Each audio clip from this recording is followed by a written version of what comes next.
Hello and happy Monday, thinkers and learners. I'm Dr. Jason Wright with Think It Clear, and welcome to this week's episode of Monday Warmup, where I offer some quick insight on how to kick the week off with the right mindset. Today I'm going to be discussing how to get organized and stay organized as a student, and how doing this at the start of the week fundamentally impacts your productivity throughout the rest of the week.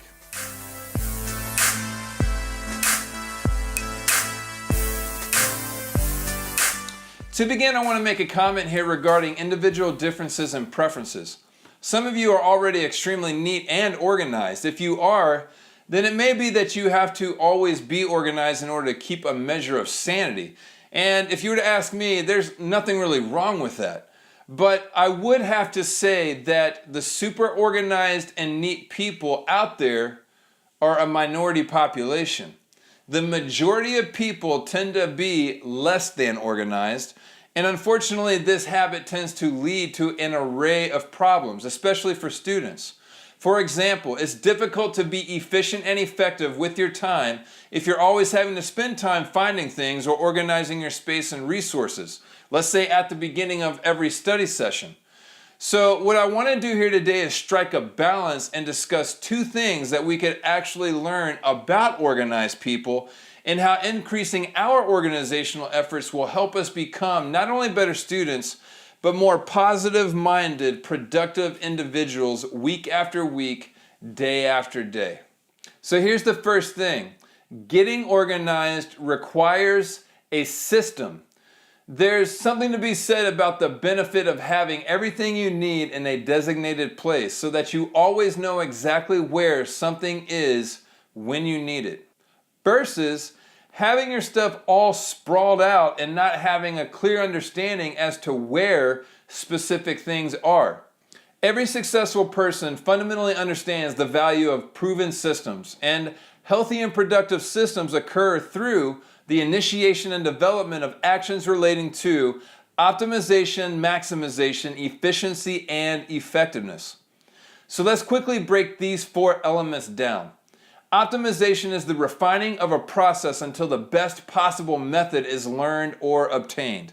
Maximization is closely related to optimization, but focuses on getting or squeezing the absolute best out of something.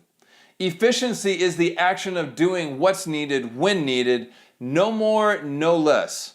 And effectiveness is the process of achieving a desired outcome. When each of these four elements are dialed in and then combined with one another, a person will experience success in whatever they're doing.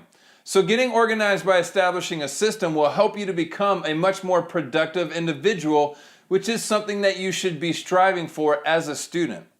The second thing is, staying organized requires continued performance of your established system.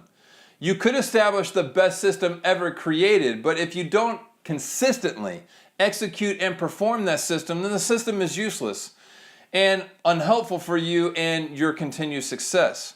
As a student, whether it's a matter of creating a system of organization for your desk, or how you take notes while you read, or how you organize each class and its materials, whatever it is, one of the best things you can do in order to be highly productive each day of every week is to develop a worthwhile system, be diligent in executing that system, and then consistently refine it over time so that you're always in a process of improving your skills and abilities. That's what learning is all about. In fact, the very process of learning requires some measure of change. It requires for you to go from where you're at to someplace else. Hopefully for you, the next place is a good and healthy place. If you want to become successful in school, in your future career, in life, here's my challenge to you. Develop healthy systems of organization for each area of importance in your life, and then consistently execute and refine those systems over time. Start small. Don't try to conquer a big obstacle right out the gate. Pick something that you know needs improving, but that you can be successful at changing. You never want to set yourself up for failure by biting off more than you can chew in the beginning.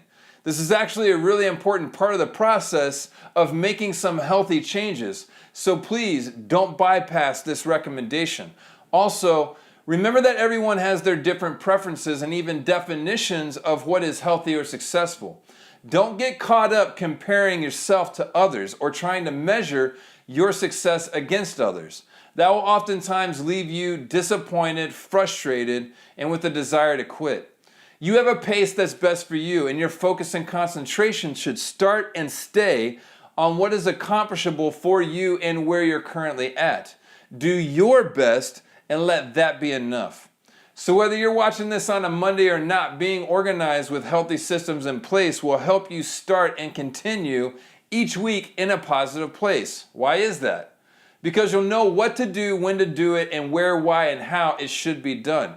Actually, it's amazing how appropriate having a clear understanding of the who, what, when, where, why, and how of something can be a real game changer. But that's a discussion for a different time. Well, I hope this was helpful.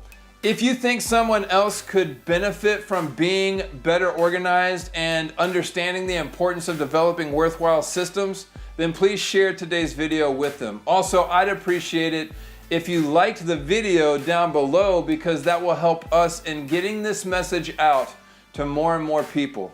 Again, I offer insight like this each Monday, so I encourage you to continue being a part of what's happening here on the Think It Clear channel by subscribing.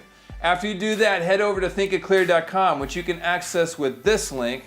And we have a lot of cool content that we drop almost daily, so make sure and take advantage of our resources if you're desiring to boost your skills as a student. I'll see you next Monday.